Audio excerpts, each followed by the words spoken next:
Hola, esta vez vamos a ver el tema y desarrollar el tema y profundizar en el tema de las necesidades fundamentales y esenciales del ser humano.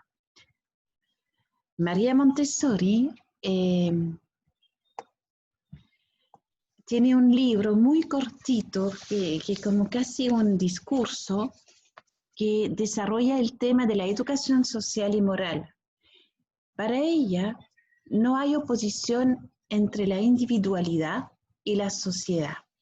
La característica de un individuo es que pueda funcionar por sí mismo. El niño tiene una tendencia a hacerse independiente del otro, especialmente del adulto. La libertad es la independencia que se adquiere por el esfuerzo de uno mismo.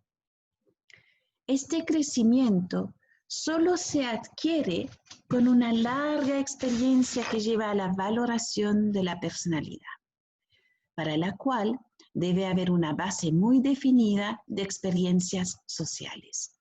En cada edad, uno debe buscar la oportunidad de hacer el mayor esfuerzo y de tener la mayor experiencia social que uno pueda alcanzar activamente. Déjenlos ir entre todas las clases de hombre para que vean cómo viven.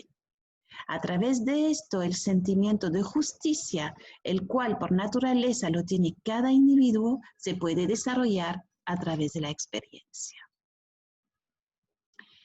Bueno, y el autor invitado de hoy es Byung-Chul Han, un coreano que vive mucho tiempo ya en Alemania, donde estudió filosofía, sociología, en fin.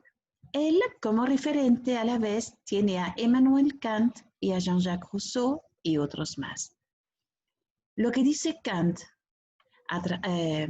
acerca de la autonomía y de la voluntad, o de educar en la autonomía y la voluntad, es que la voluntad para ser libre no puede ser sujeta a ninguna ley externa, sea natural, divina o de otra persona. Sería heteronomía. Heteronomía, es decir, autonomía y de uno. Heteronomía es como depender de algo externo, ¿cierto?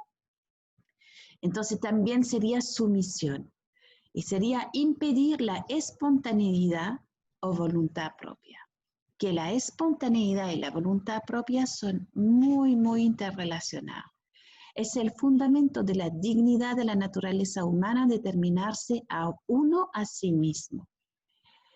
¿Qué quiere decir Kant con esto? Que para ser libre yo tengo que autoconocerme. Para autoconocerme yo necesito avanzar en autoconocimiento, en autoestima, en autoconfianza, en todo lo que engloba este concepto de autonomía. Y esto me va a llevar a la libertad y a la dignidad. Y esto es algo que tengo intrínseco, entonces lo que yo puedo recibir de afuera sería una guía que no pase a llevar ni mi espontaneidad ni mi voluntad propia. Por ejemplo, las ayudas inútiles son condenadas por la doctora María Montessori porque aniquilan la voluntad propia y la espontaneidad en hacerlo por uno mismo. Así que una linda reflexión lo que hace Kant ahí. El teatro, dice Jean-Jacques Rousseau, es un arte de desfigurarse, de asumir un carácter distinto del propio, de aparecer diferente de lo que uno es, de enardecerse a sangre fría, de decir algo distinto a lo que piensa y eso con tanta naturalidad como si en verdad se pensara así. Jean-Jacques Rousseau ahí lo que hace es comparar el teatro a la sociedad del siglo XVIII, que para él es un verdadero teatro porque es una sociedad superficial, basada en la apariencia. Y yo creo que no nos hemos liberado del todo de lo que él llama la sociedad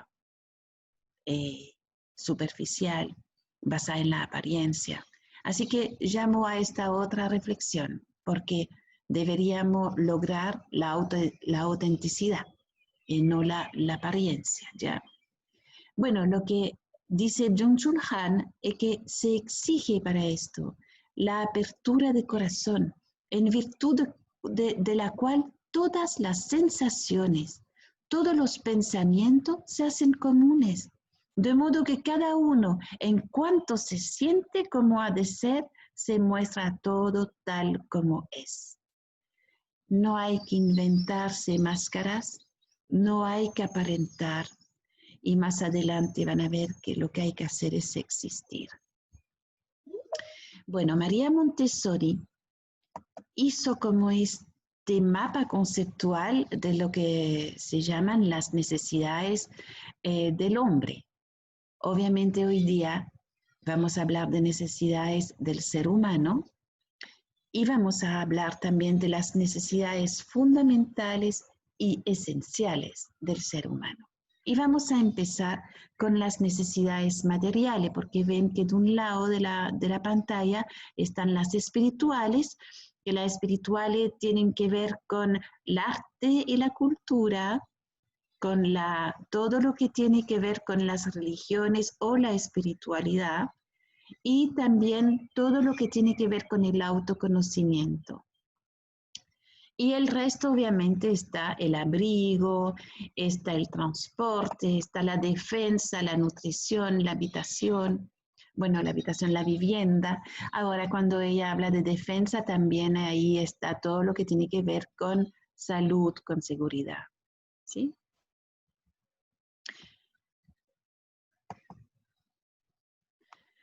Bueno, cuando yo me adentro en las necesidades fundamentales, yo quiero enfocarme desde el derecho a la libertad y a la dignidad, a la libertad de acción, a la libertad de pensamiento, a la libertad de pensamiento y de opinión. Entonces, cada ser humano en el planeta, cada sociedad debe, desde el concepto de derecho humano universal, hacer que accedan tanto a la dignidad como a la libertad todo tipo de ciudadano, independientemente de su religión, su punto de vista político, su cultura, en fin, o su realidad socioeconómica también. No importa su raza, no importa nada. Es un ser humano y los derechos humanos son universales. Entonces, todo ser humano a nivel de lo material, de las necesidades materiales, requiere de una vivienda, de un abrigo, de alimentación, de agua, agua potable, el acceso al agua potable, la salud, la seguridad, el transporte y la energía. Ahora, yo no quise elegir imágenes de pobreza cruda, de miseria, de hambruna, etc. No. Yo quise rescatar justamente en cada imagen, a pesar de la pobreza, la dignidad del ser humano.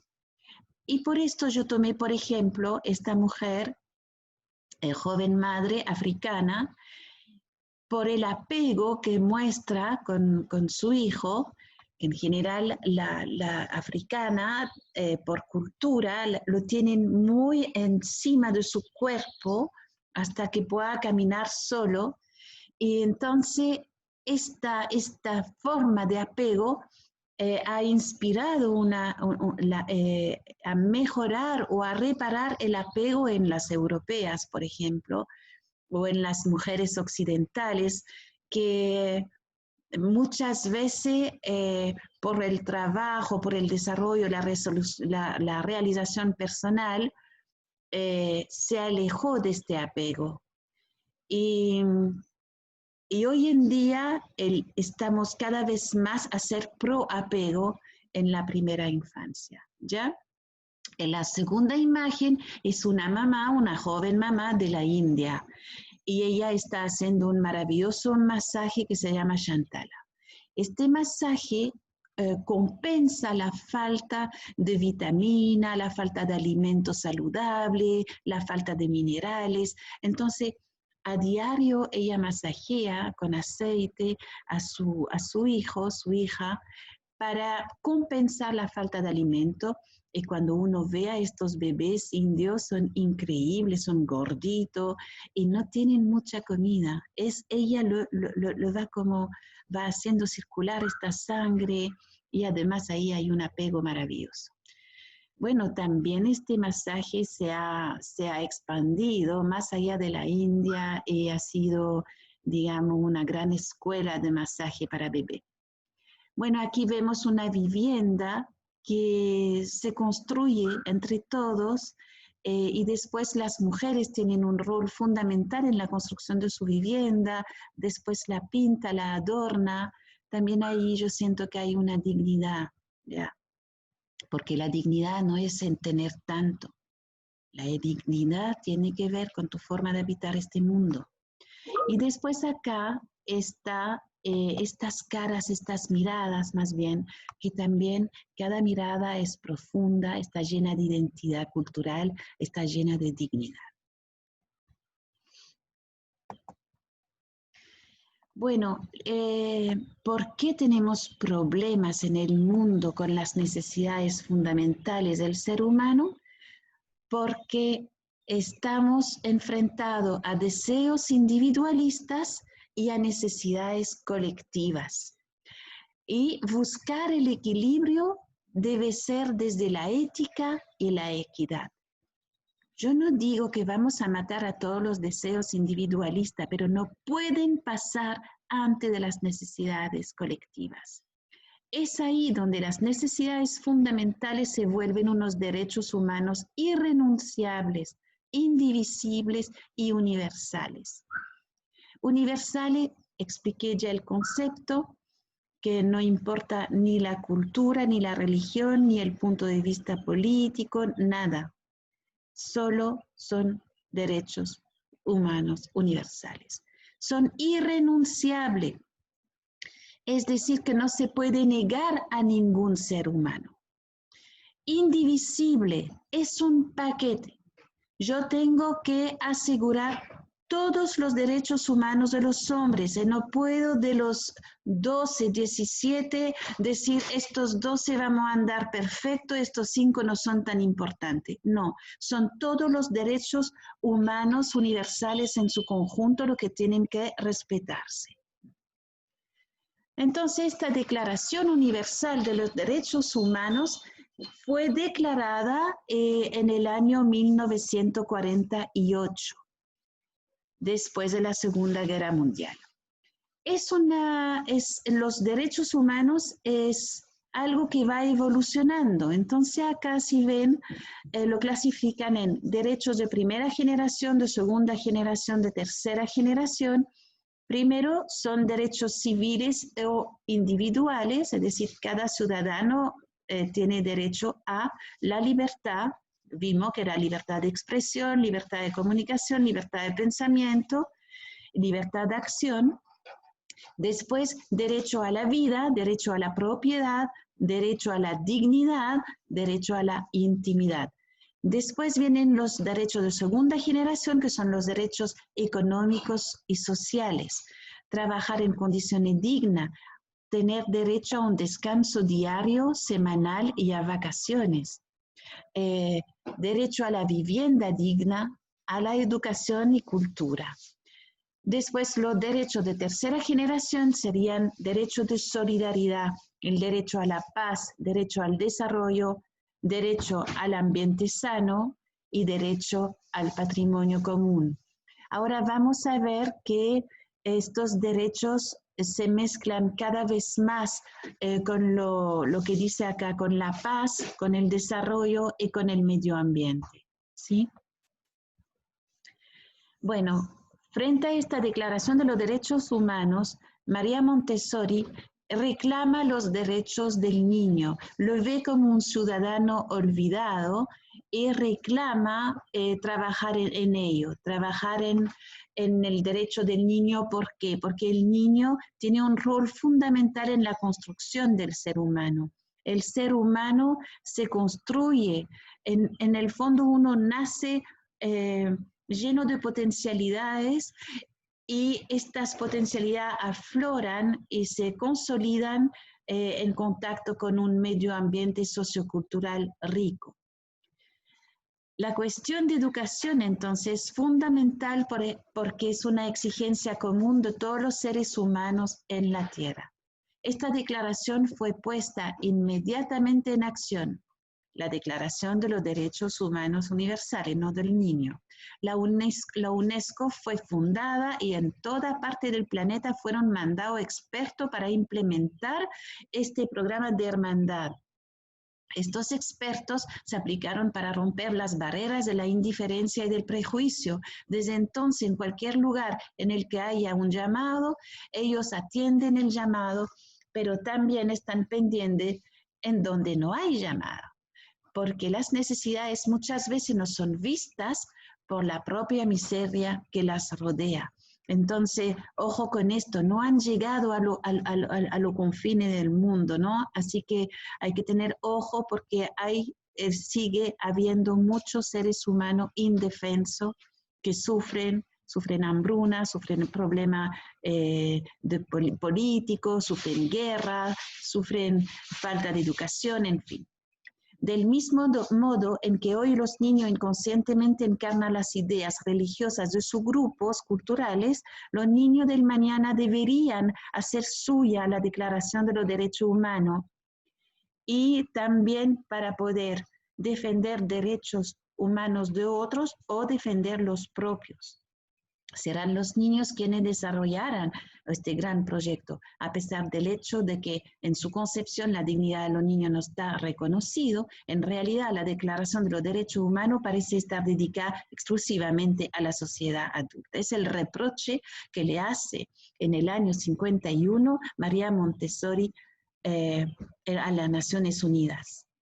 Y es increíble porque uno piensa, a esta edad ella tiene 81 años. Un año después iba a morirse. Entonces uno dice, hasta el final de sus días ella luchó para la infancia y fue nombrada por eso 3 veces Premio Nobel de la Paz.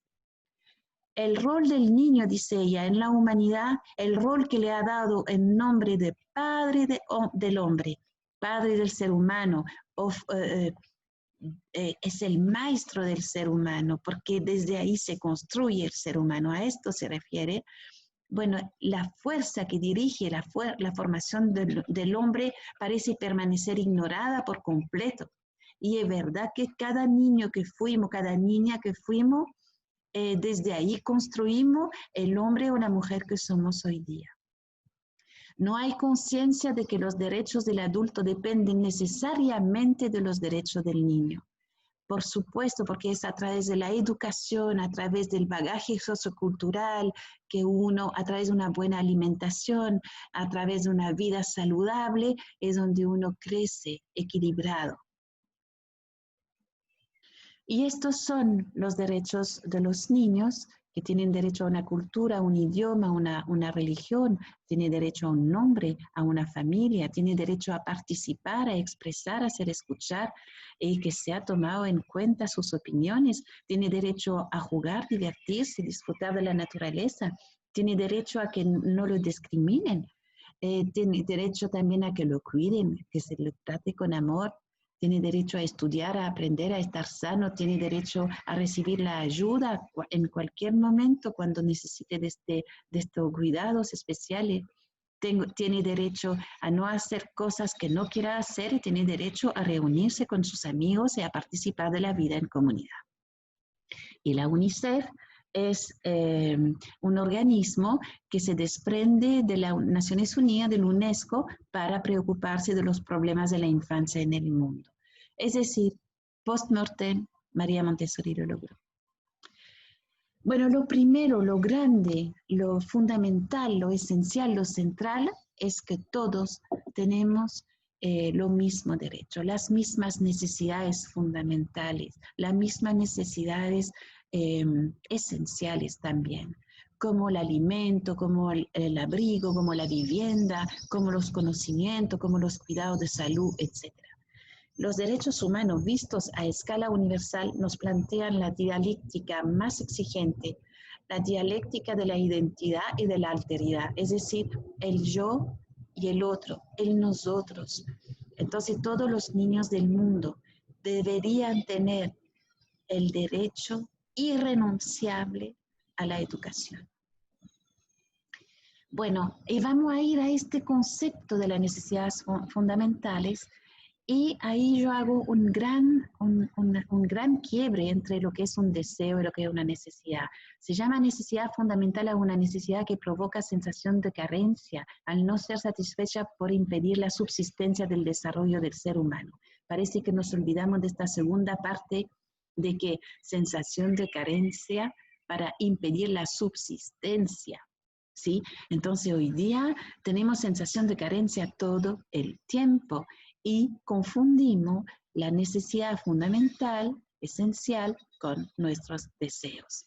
Entonces vamos a tener que aquí detenernos un poquito y hacer la diferencia entre lo que son las necesidades, las aspiraciones y los deseos. Y aquí, acá hay un círculo vicioso que dice: cada vez tengo más gasto y deudas que debo cubrir, por lo tanto, debo trabajar mucho, no importa si me gusta o no mi trabajo, lo que importa son los ingresos. No tengo tiempo para prestarle atención a mi vida, a mi salud, mis emociones y mis relaciones. Siento estrés, ansiedad, insatisfacción. Luego busco reconfortarme comprando y consumiendo. Entonces, este círculo vicioso nos tiene a muchos atrapados, ¿sí? Entonces, ojo, porque como dice el lema, el consumo te consume. Y hoy día la pandemia viene a despertar conciencia acerca de esto, ya que estamos con confinamiento, estamos en casa, uno se da cuenta que las necesidades son mucho menos de lo que pensábamos. Pareciera que los seres humanos somos insaciables porque vamos multiplicando, diversificando y sofisticando nuestras necesidades. Y a su vez la economía va multiplicando, diversificando y sofisticando los productos y servicios que ofrece, obviamente. Nuestro círculo vicioso para la economía es un círculo virtuoso. Así que hay que tener mucho ojo con eso. La economía nos usa.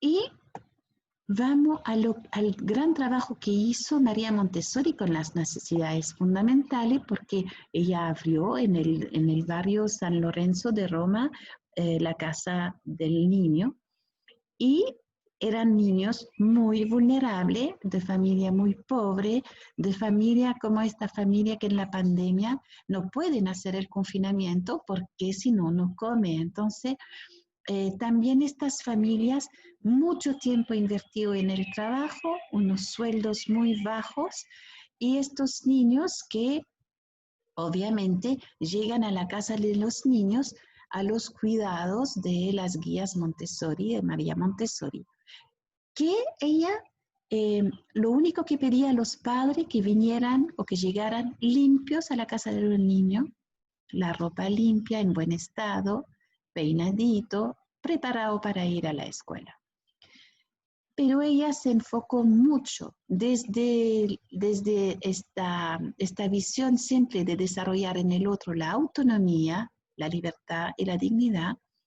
Ella empezó desde la vida práctica, que es un área de aprendizaje del método Montessori, a formar hábitos en los niños, formar hábitos de orden, higiene y salud, pero desde el autocuidado. Entonces yo te ayudo, pero a hacerlo solo. Formo en ti hábitos para que tú después te liberes de mí y lo haga parte de ti. Gran parte de los ejercicios de vida práctica revelan la gran preocupación de María Montessori para formar hábitos de orden y higiene en los niños y niñas vulnerables que atienden la primera casa de niños en el barrio San Lorenzo. El lavado de mano, el lavado de la muñeca, el barrer, el lustrar mueble, el pelar fruta, lustrar zapatos, sacar brío a objetos, poner la mesa, cepillarse los dientes, entre otros ejercicios que hacen que los niños y niñas adquieren hábitos, pero también modales. Ella tiene un enfoque muy bonito, basado en el respeto, en el profundo respeto, se detiene en todo lo que es cortesía y modales.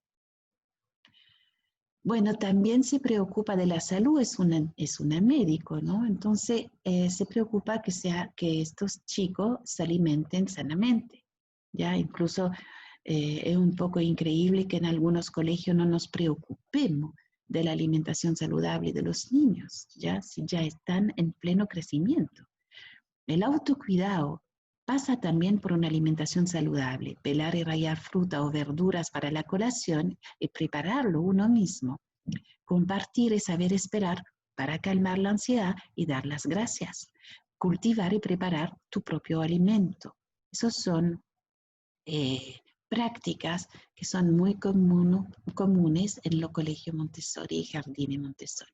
También ella aconseja el contacto con la naturaleza, que el niño tenga contacto con la naturaleza para que comprenda y aprecie el orden, la armonía y la belleza de la misma, también para que domine las leyes naturales que son la base de todas las ciencias y las artes, para que pueda comprender y participar mejor en las cosas maravillosas que la civilización crea. Pero ojo, ella ya pone una señal de alarma, dice, el acelerar la marcha de la civilización y al mismo tiempo estar en contacto con la naturaleza crea un difícil problema social. Es muy difícil. Muy pocos niños tienen el privilegio del contacto con la naturaleza porque esta civilización se transforma en una ciudad poco amigable. Los chicos que son sus alumnos o alumnas son vulnerables, entonces mucho cemento, poco parque, poco contacto con la naturaleza. Por lo tanto, se convierte en un deber de la sociedad satisfacer las necesidades del niño en las diversas etapas de desarrollo, para que éste y por consiguiente la sociedad y la humanidad no desciendan, sino que avancen por el camino del progreso. Y también una invitación a investigar o profundizar en este concepto de progreso, que sea un progreso sostenible, centrado en el bienestar de la persona. Ya, después, hablando de medio ambiente, ella ofrece un proyecto que es súper bonito, que es el Earthkinder Montessori, que consiste en conciencia, es decir, en conocimiento, conciencia y acción. Concepto de democracia ambiental. Basta de zona sacrificada donde vive gente pobre que no sabe cómo defender sus derechos y que están, por ejemplo, como en Puchuncaví, frente a aire, a una industria que le roba el aire, que es impresionante, pero es así. Investigar y comprender las problemáticas mundiales, tales como la falta del acceso al agua potable, calidad del aire, alimentación, los pesticidas, la industria alimenticia, los monocultivos, la hambruna, la deforestación, los cambios climáticos, entre otros. Tenemos que con lo más grande, con este adolescente que nace en él, este ser social, tenemos que crear conciencia, tiene que él darse cuenta de la problemática mundial, investigarla y ofrecer soluciones que sean viables.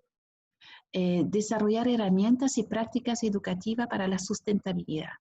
Buscar instancias de participación juvenil, regional e internacional, como el Acuerdo de Escazú, entre otros. Entonces, una educación que se propone transformar el mundo debe llevar a entender problemáticas mundiales y aportarles soluciones viables. Y ahí está el hacerse la pregunta, crear soluciones entre todos que sean viables, que puedan mejorar el mundo. Eduquemos a gestores de cambio. Y también están las artes y la cultura, que son un lenguaje simbólico que desvela la cultura. Entonces, hoy día muchas veces hay jerarquía curricular instalada en las comunidades educativas, en los colegios. Es impresionante cómo uno puede pensar que son las artes y la cultura de segunda categoría, ¿ya? Dice Byung-Chul Han, lo bello no es ni la envoltura ni el objeto encubierto, sino el objeto en su velo. Lo sublime va más allá de lo bello, lo sublime va más allá de la imaginación. Lo sublime te despierta la capacidad de asombro y te puede llevar a la espiritualidad incluso. Roland Barthes, un filósofo francés, se refiere al punctum de una imagen cuando se refiere a la amplitud temporal, al esfuerzo por el silencio, a la demora en la contemplación de una imagen. Su interpretación es más bien personal porque te conmueve a tu ser interior.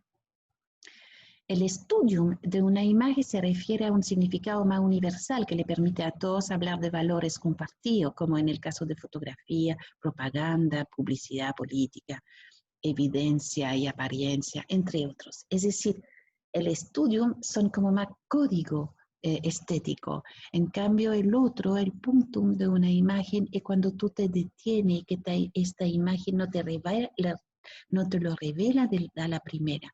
Hoy día la imagen tiene una nitidez tal que ni necesita la contemplación ni el detenerse. Y lo que plantea ahí es que ojalá nos detengamos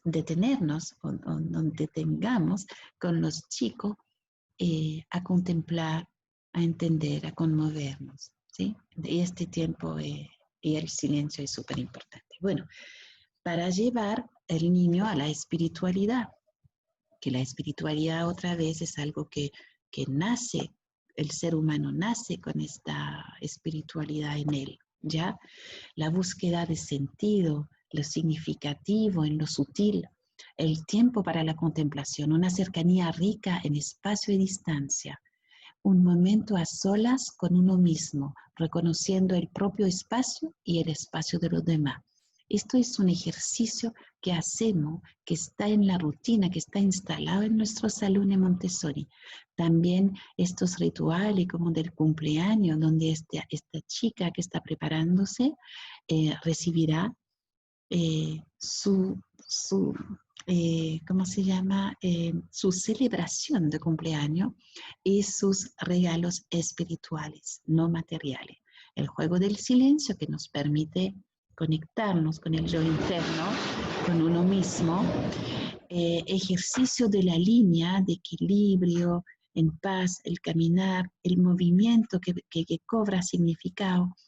El movimiento no desaparece tanto en la inmovilidad como en la velocidad y la aceleración. Los rituales y ceremonias son sucesos narrativos que se sustraen a la aceleración. ¿Se dan cuenta? Cuando uno se acelera mucho, no hay conciencia del movimiento. La conciencia como que se esfuma en la aceleración. En cambio, en un movimiento consciente, sutil, hay mucho más movilidad, es decir, de cada movimiento voy a tomar conciencia. Tienen su propio tiempo, su propio ritmo, tacto. En virtud de su narratividad, habita en ellas un tiempo propio. Por eso no es posible, no tiene sentido acelerar su proceder. Obvio, un ritual, una ceremonia es tiempo, es silencio, es narratividad, es tiempo propio. Por eso no es posible acelerarlo, por supuesto. Esto se mantiene en el presente, en el aquí y ahora, en el espacio y en el tiempo. La primera experiencia del espacio en la niñez es un espacio de umbrales, zonas de misterio, de inseguridad, de transformación, de muerte, de miedo y también de añorancia, de confianza y de esperanza. Byung-Chul Han. La esfera privada, María Montessori se refiere a ella como al punto más sensible donde se hallan encerrados los secretos del alma. Acerca de la esfera privada, según el autor Byung-Chul Han, sin duda, el alma humana necesita de esferas en las que puede estar en sí misma. Lleva inherente una impermeabilidad. La espontaneidad, lo que tiene el índole de acontecer y la libertad son rasgos de la vida misma. La fértil profundidad de las relaciones que detrás de todo último revelado presiente y venera un ultísimo dominio de sí mismo que respeta lo privado y el derecho al secreto. No se puede exigir en nombre de la transparencia un total abandono de la esfera privada, lo que pasa cada vez más hoy en día.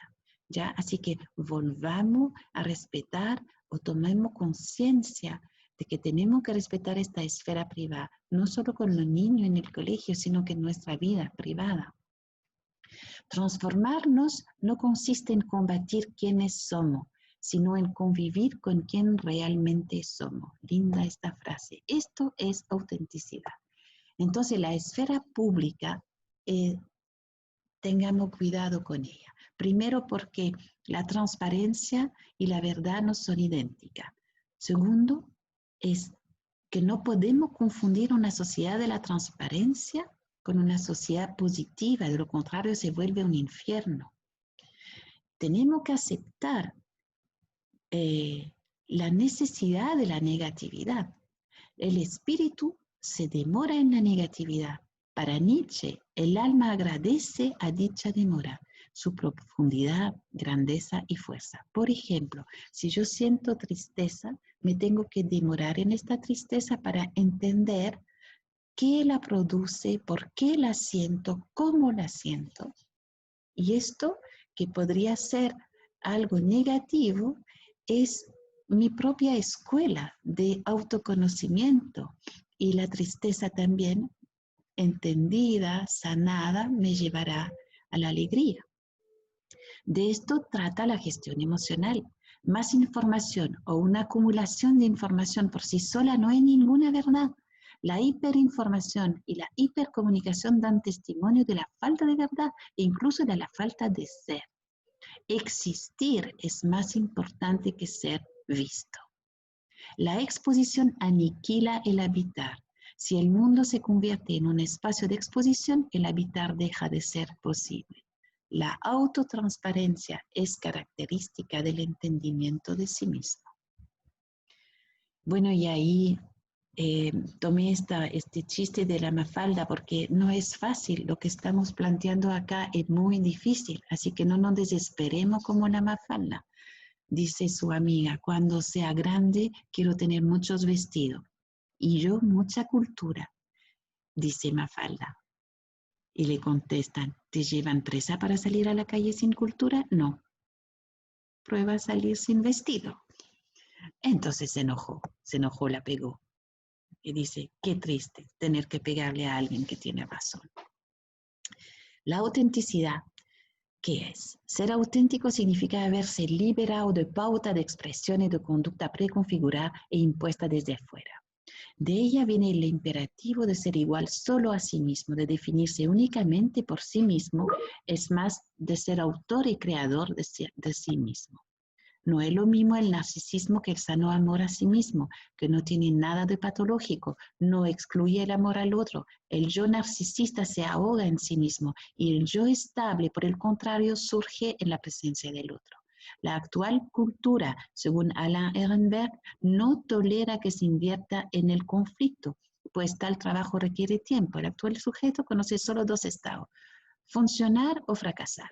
Entonces, nosotros en lo Montessori invertimos mucho tiempo en la resolución de conflictos. El conflicto es inherente al ser humano, pero la forma de resolver el conflicto marca la diferencia, lo veremos en la próxima clase, en Educación para la Paz. Bueno, los derechos humanos se transformaron hoy día en objetivos de desarrollo sostenible.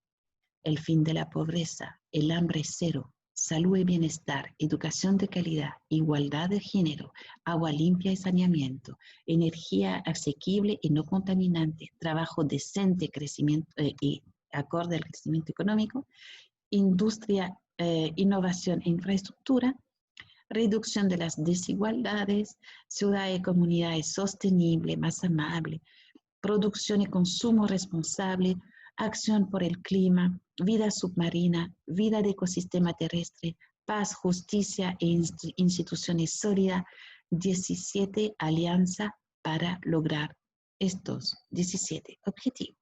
Alianza entre los políticos, entre las distintas instituciones, entre los distintos países, es universal como los derechos humanos. Esto lo tienen planteado para el 2030, nos queda 10 años. Y después viene hoy día el tema de la bioética. Y esta Declaración Universal sobre Bioética y Derechos Humanos, yo tomé el artículo 14 como ejemplo, que tiene que ver con la responsabilidad social y la salud. Entonces, como decía una compañera ayer, está como todo entrelazado, todo se va como cruzando, ¿no? Así que miren, la promoción de la salud va con el desarrollo social. Es un cometido esencial de los gobiernos. Después está los derechos fundamentales de todo ser humano sin distinción. Después, dentro de estos derechos fundamentales de todo ser humano, ellos hablan de acceso a una atención médica de calidad. La salud es esencial para la vida misma y debe considerarse un bien social y humano. El acceso a una alimentación y un agua adecuadas, la mejor de las condiciones de vida y medio ambiente, la reducción de la pobreza y del analfabetismo. Hablan de educación, de pobreza, de medio ambiente, de alimentación, de agua y de salud. Entonces, obviamente son muchos temas distintos que se van entrelazando en un solo artículo. Después yo los invito a revisar estos 7 saberes de Edgar Morin, que lo vimos ya en otra clase, pero acá él hace un gran llamado, también está tomado, estos saberes fueron retomados por las Naciones Unidas, por el UNESCO, y ahí está. Primero, ojo con la ceguera del conocimiento. En el nombre de la ciencia hemos cometido muchos errores por lo paradigma, por una percepción que no era la idónea y no queremos cambiar. En fin, él lo que dice que renunciemos un poco a estas creencias culturales, a estas creencias intelectuales, revisemos, sigamos investigando, ¿ya? Entonces él hace una invitación a tomar lo inesperado como un elemento importante en la investigación y a las nuevas ideas, ¿ok? Así que todo esto es comprender las condiciones bioantropológicas, socioculturales, neurológicas, en fin. Después, los principios de un conocimiento pertinente, es decir, un conocimiento situado, contextualizado, global, multidimensional, complejo. Favorecer la curiosidad, unificar la disciplina, tienen que hablar entre sí, reducción de la disyunción, unir para nutrir y alimentar esta visión más holística, más interdisciplinaria. Después, acá enseñar la condición humana, que en el fondo todo lo que tiene que ver con la diversidad, pero al mismo tiempo entender la diversidad como un valor, no como un problema. También esta cosa de lo multifacético del hombre, la mente, las emociones, el cuerpo. Después viene todo este conocimiento que va más allá de la historia patriótica y todo, que tiene que ver de partir de lo cósmico, llegar a lo terrestre, llegar a la evolución humana para entender mejor. Ya después entender que sí hay una cultura local, pero que ya estamos con una identidad global y terrenal, somos ciudadanos del mundo. Después, cómo educar para enfrentar las incertidumbres. Los chicos tienen que empezar a entender que, bueno, ya no estamos jugando en medio ambiente, tenemos que ahí ponernos la pila con el tema, pero también enseñar la comprensión. Ellos tienen que, como le decíamos antes, ¿no es cierto?, conocimiento, conciencia, acción. Ya, eso sería como el resumen. Revisen eso, investiguenlo. Y después, ojo con lo que está pasando hoy día, que nos autoexplotamos, dice Byung-Chul Han. Entonces, uno piensa que se autorrealiza, pero se agota. Por eso que está este síndrome de burnout. y uno piensa que está bien y se agota y se autoexplota de una manera terrible. Entonces, revisemos nuestros tiempos. Entonces, le doy esta tarea para la casa, que es: tomen un reloj de 24 horas, piensa en su semana, ojalá de lunes a viernes, y empiezan a revisar cuánto tiempo dedican al descanso, a dormir, cuánto tiempo a su familia, a su pareja, a sus amigos, amigas, a su trabajo, cuánto tiempo invierten en usted mismo. Cuando uno puede hablar ahí de uno mismo, es de ocio, de crecimiento personal, de salud, de deporte, danza, lo que quieran. Y después van a ver el resultado y tomen conciencia de su resultado, tomen de repente compromiso con usted mismo, con su familia, con su pareja, en fin. Y no caigamos en esta trampa que dice Byung-Chul Han, que uno se siente libre mientras nos explotamos a nosotros mismos. Esta libertad imaginada impide la resistencia y la revolución. Entonces, de nuevo, tomar conciencia y hacerse cargo. El neoliberalismo aísla a cada uno de nosotros y nos hacemos empresarios de nosotros mismos. Entonces, ojo con esto, volvamos a juntarnos en comunidad con el otro y no ensimismado. Pero desde el individualismo más bien, ¿ya? Busquemos el equilibrio entre los tiempos, entre uno, el otro, nosotros, en fin. Tomar tiempo ¿para qué? Para contemplar, para detenerse, para respirar, realizarse, compartir, cuidarse, aportar, colaborar y disfrutar de la vida. Espero que le haya gustado esta presentación y nos vemos no el próximo jueves, sino que el jueves 23, porque el 16 es feriado. Que tengan un buen fin de semana.